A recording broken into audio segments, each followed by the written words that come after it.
मेरे दोस्त, प्रेम और परिवार यहाँ पर काफ़ी लोग कंफ्यूज हो जाते हैं कि हमें प्यार को छोड़ देना चाहिए या फिर परिवार को छोड़ना चाहिए। मतलब हर एक इंसान के लाइफ में आती है प्रॉब्लम, चाहे वो लड़का हो लड़की हो, सबकी लाइफ में प्रॉब्लम आती है।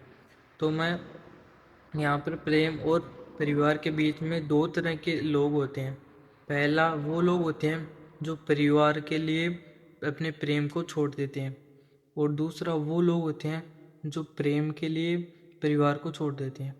जो लोग परिवार के लिए प्रेम को छोड़ देते हैं, उन्हें लास्ट में सिर्फ और सिर्फ उनका परिवार मिलता है, प्यार नहीं मिलता। और दूसरे वो लोग जो प्यार के लिए परिवार को छोड़े, उन्होंने प्यार तो मिला लेकिन उसका परिवार भी उनके साथ हो जाता है लास्ट में। और ये आपने भी देखा होगा चारों तरफ हमारे आसपास के इन्वायरमेंट में कि एक लड़का एक लड़की से प्यार करता है, वो प्यार के लिए अपने परिवार को छोड़ देता है। 1 साल निकलता है, फिर कुछ टाइम निकलते निकलते उसका जो जो उसके परिवार के थे वो भी उनके साथ हो जाते हैं। तो तो मेरे भाई, सच्चाई ये है कि प्यार प्यार एक बार खो जाने के बाद दोबारा उसको नहीं पाया जा सकता, क्योंकि पूरे जीवन में प्रेम ही एक ऐसा चीज़ है जो हम अपने लाइफ में खुद इकट्ठा करते हैं, हम खुद पाते हैं। और काफ़ी लोग अभी ये भी कहते हैं कि अपने माता पिता को अपने प्रेम के लिए थोड़ी छोड़ दे। अपने प्यार के लिए माता पिता है, किसी के लिए माता पिता ही काफ़ी कुछ होते हैं। तो भाई वो भी सही है, क्योंकि क्योंकि सबसे बड़ा अगर हम माने तो हमारे माता पिता है, उससे बड़ा हमारी लाइफ में कोई नहीं है। तो और और ये और ये भी बात सही है कि हमारे माता पिता कभी ये नहीं कहते, हमारे पेरेंट्स ये नहीं कहते कि भाई मेरा लड़का या फिर मेरी लड़के कोई भी प्रेम करे किसी से, लेकिन वो नहीं करे, गलत ना करे। क्योंकि हमारे पिता बस हमारे माता पिता यही चाहते हैं कि भाई मेरा चाहे लड़की है या लड़का है, वो जिससे भी शादी करे, उससे भी प्रेम करे, वो लड़का सही हो या लड़की सही हो, वो अपनी लाइफ में खुश रहे। उनका काम यही है। जैसे कि मैं आपको एक स्टोरी बताता हूँ। जैसे कि राजा जनक जो सीता माता के पिता थे, उन्होंने भी प्रभु श्री राम के साथ शादी की थी, लेकिन शादी के 1 2 3 दिन में ही उनका 14 साल का वनवास मिल गया था। अब इसका मतलब ये थोड़ी है कि भाई राजा जनक ने अच्छा नहीं देकर कहा था।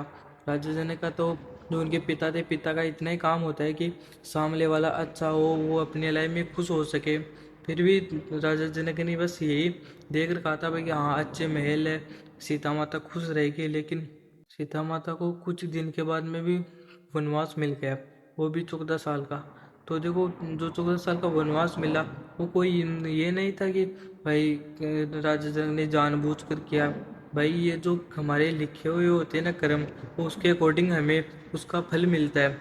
जैसे जैसे हम कर्म करते हैं हमें वैसे मिलते हैं। और बात थी प्रेम की, तो भाई प्रेम आज के टाइम में आप भी जानते हो हर इंसान करता है। और हमारे चारों तरफ देखा होगा कि वो लड़की उससे प्रेम करती है, लेकिन घर वालों की वजह से वो उनको छोड़ देती है, और फिर जो कहते हैं घर वाले, उससे शादी करती है। तो मेरे भाई, कई लोग ऐसे भी होते हैं, कई पेरेंट्स ऐसे भी होते हैं कि हम उनको बता दें कि भाई ये लड़का ये लड़की है, हम उससे शादी करना चाहते हैं। तो भाई वो उनको सपोर्ट भी करते हैं, उनको वो उनकी हेल्प भी करते हैं। सभी एक जैसे नहीं होते। और माता पिता यही चाहते हैं कि भाई चाहे उनका लड़का हो या लड़की हो, वो अपनी लाइफ में खुश रहे, वो जिससे भी शादी करे वो उसको खुश रखे। मेन इम्पोर्टेंट चीज़ ये है। तो मेरे हिसाब से, मतलब मैंने अभी रिसेंटली इंस्टाग्राम पर रील देखी थी, वहाँ पर यही लिखा था कि सच्चाई आज की यही है, परिवार तो लास्ट में हमारे साथ हो जाता है, लेकिन एक बार हमने प्यार को छोड़ दिया, फिर वो हमें लाइफ में कभी नहीं मिलता। तो भाई मेरे हिसाब से तो प्यार को छूना चाहिए, क्योंकि परिवार लाइफ में मिल ही जाता है। और और आपको क्या लगता है, फिर आप कमेंट में बताओ कि आपको परिवार को छोड़ना चाहिए या फिर प्रेम को छोड़ना चाहिए। कमेंट बताओ और लाइक करो। और अगर वीडियो अच्छा लगा तो मेरे चैनल को सब्सक्राइब ज़रूर करना। All the best.